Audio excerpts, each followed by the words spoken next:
Breaking news చూస్తున్న వనదేవతలు Sammakka Saralamma mini జాతరకు వేలైంది. ఇక నేటి నుంచి 4 రోజుల పాటు మేడారం మినీ జాతర అత్యంత వైభవంగా జరగనుంది. గతంలో ఎప్పుడూ లేని విధంగా ఈసారి దాదాపు 10 లక్షల మంది భక్తులు వనదేవతలను దర్శించుకుంటారని అధికారులు అంచనా వేస్తున్నారు. అందుకు తగిన విధంగా అన్ని ఏర్పాట్లను పూర్తి చేశారు.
వనదేవతల సమ్మక్క సారలమ్మ మినీ జాతరకు వేలైంది. నేటి నుంచి 4 రోజుల పాటు మేడారం మినీ జాతర అత్యంత వైభవంగా జరగనుంది.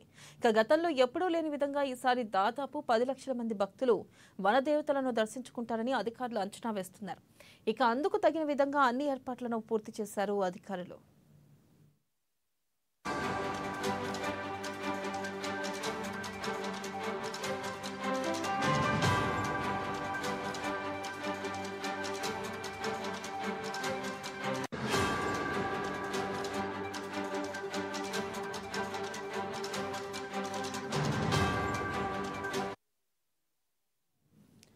బ్రేకింగ్ న్యూస్ చూస్తున్నా వనదేవతలు సమ్మక్క సారలమ్మ మినీ జాతరకు వేలైంది. ఇక నేటి నుంచి 4 రోజుల పాటు మేడారం మినీ జాతర అత్యంత వైభవంగా జరిగింది. గతంలో ఎప్పుడూ లేని విధంగా ఈసారి దాదాపు 10 లక్షల మంది భక్తులు వనదేవతలను దర్శించుకుంటారని అధికారులు అంచనా వేస్తున్నారు.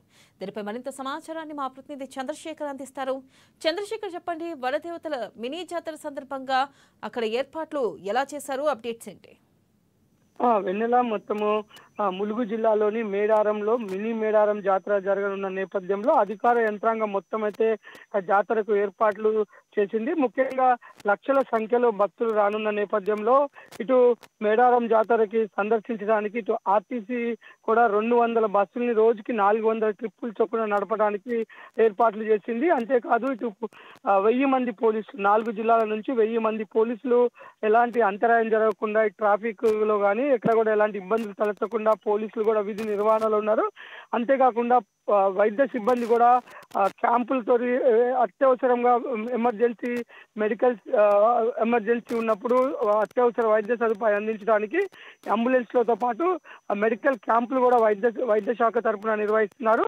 ఇటు గ్రామ పంచాయతీ సిబ్బందుల ద్వారా మొత్తం శానిటైజేషన్ వర్క్స్ ఏదైతే పరిశుద్ధ మన చెత్తను ఏరేసే కార్యక్రమంలో అయితే గ్రామ పంచాయతీ సిబ్బంది మొత్తం కూడా ఇటు రెవెన్యూ సిబ్బందితో పాటు అన్ని శాఖల సిబ్బంది అయితే జాతర ఏర్పాట్లపై నిమగ్నమై ఉన్నారు. ఎలాంటి అసౌకర్యం కలగకుండా భక్తులు మొదటిగా జంపన్న వాగులో పుణ్యస్థానాలు ఆచరించి అక్కడి నుంచి కుటుంబ సమేతంగా వచ్చి అమ్మవార్లకి దర్శించుకొని అమ్మవారికి బెల్లాన్ని బంగారంగా నిలువెత్తు బంగారంగా బెల్లాన్ని కానుకగా సమర్పిస్తారు. అంతేకాకుండా క్షీరసారని కూడా సమర్పించి కుటుంబ సమేతంగా అమ్మవారికి మొక్కులు తీర్చుకుంటారు.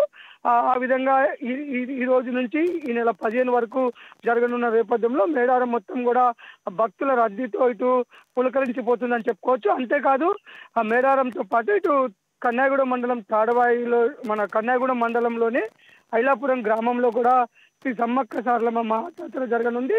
ఈరోజు సర్వాయి నుంచి సారలమ్మ గద్దె మీదకి వస్తారు. రేపు ఐలాపూర్ సమీప గుట్టల్లోంచి సమ్మక్కని గద్దె మీద తీసుకొస్తారు. ఈ జాతరకి ఇటు ఐలాపురంలో జరిగే సమ్మక్క సారలమ్మ జాతర కానీ ఇటు మినీ మేడారం జాతరతో పాటు తాడవాయి మండలంలోని బయక్కపేటలో కూడా అక్కడ చంద వంశీయులు జరుపుతారు అక్కడ జాతర. ఈ అన్ని జాతరలకైతే మొత్తం యంత్రాంగం మొత్తం సిద్ధమైంది. ఇటు తెలుగు రాష్ట్రాలతో పాటు ఇటు ఛత్తీస్గఢ్, మహారాష్ట్ర, జార్ఖండ్ నుంచి కూడా భక్తులు రానున్న నేపథ్యంలో అయితే భక్తులకు ఎలాంటి అసౌకర్యాలు కలగకుండా సమ్మక్కను దర్శించుకొని తిరుగు ప్రయాణంగా సంతోషంగా వెళ్ళే విధంగా అయితే ఇటు అధికార యంత్రాంగం అయితే ఏర్పాట్లు చేసింది Vennela. Right, thank you Chandrasekhar.